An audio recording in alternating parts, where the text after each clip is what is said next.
Hey, how's everybody doing? I am Chef Walt, but they call me the Pit Master.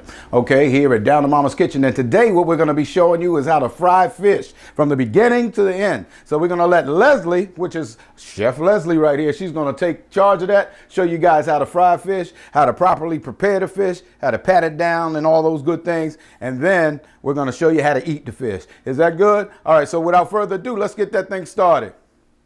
This is my fish fry, and it already has seasonings in it. It's already ready to go, and all we do is cover it. We shake the excess off. Do you know why we shake the excess off of when you're cooking with a powder like flour of any kind? Because it goes to the bottom of the pan and it will burn when you drop it in the grease.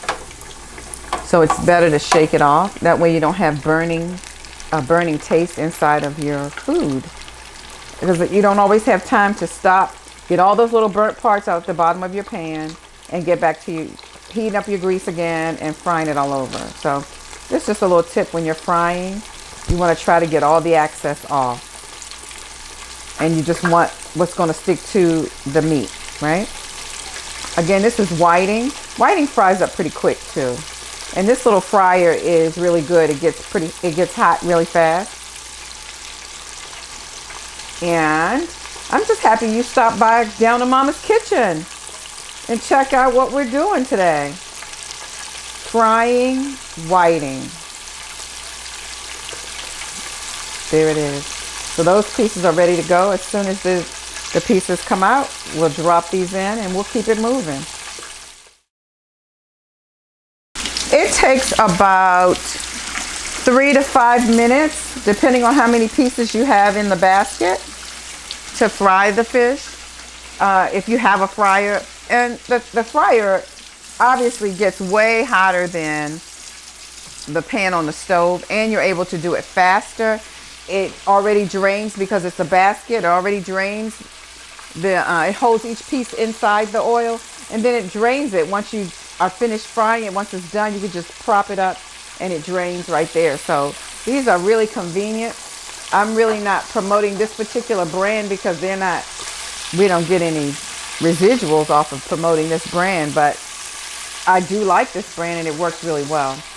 Deep frying it allows the entire piece of meat to fry all at the same time. So every piece is getting the heat all at the same time, versus having to flip it in the pan. And I fried it in the pan too. I mean, that's where I learned to fry fish, is in the pan. And you have to time it and know when to flip it. But this way, when you deep fry it, not only does it completely cook the entire piece of meat, but it also allows you to add more pieces of meat to the oil. What I find is, while I do have all the seasonings in my batter, sometimes it gets lost in the grease, in the oil. So just a dash. I just sprinkle a dash of salt. For those of you who have low sodium diets, you don't have to do that, because there's plenty of sodium in, you add whatever your seasonings are to your flour based on. Mrs. Dash makes a salt-free seasoning, and you can use that. You don't have to use salt completely. But I just like salt, just enhances my batter, and that's all I did, was just add a little salt to the fish. And this is whiting, filleted whiting, ready to go. It's going to be yummy. Awesome. Our fish is ready. Now, how do I know that the fish is ready? I know that it's ready because it started to float to the top. It becomes buoyant once the fish is completely cooked. So I'll put my pieces here as I'm stacking them up. Golden brown pieces. And you just wait for them to be golden brown. Again, they float to the top. 3 to 5 minutes. Doesn't take that long. This is a quick meal for those fish lovers out there. Whiting does a great job of frying up fast. So, and then I have these pieces waiting in the wings to go. Getting the excess off, as I shared before. The excess flour or batter. And you don't need egg. I've seen some batters that, or some people prepare their fry fish with egg wash or add egg to try to get it to stay. You don't need to do that. That's not necessary, really. It'll stay on. You always rinse your fish first, of course, and then you want to pat it dry a little bit and drop it in the grease after you have battered it. There it is. And we're timing it. The temperature is, this gauge goes as low as 275 and as high as 375. And you want to be mindful if you're going to use a fryer, and of course you need to experiment with your fryer to see how well it fries at whatever temperature. It tells you on there where you're going to get your best value based on the temperature. So if you're frying chicken, it says 350, or French fries. If you're frying shrimp, or let's say you're battering mushrooms, you would go with 370. And actually, I'm going to bring this down just a smidgen. Just a smidgen.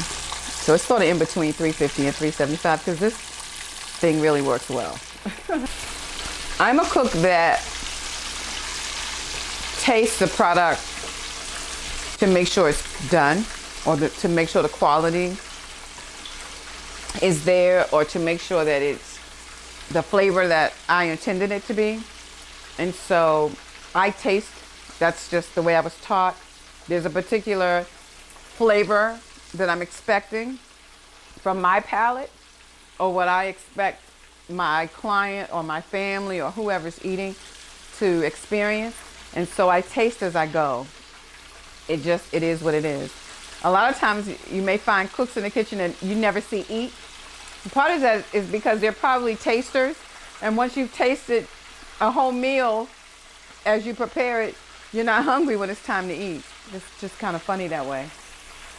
So I'm tasting the fish because I want to make sure it has the flavor palette that I'm looking for, that it has enough seasoning, that it's enough salt, it's enough of everything, enough flour on it, and it helps me know what to do the next time if it doesn't quite taste like I need it to. So. Hey everybody, I'm Walt Wilmer from Down to Mama's Kitchen. Now, I just wanted to give you a little background on who Down to Mama's Kitchen is.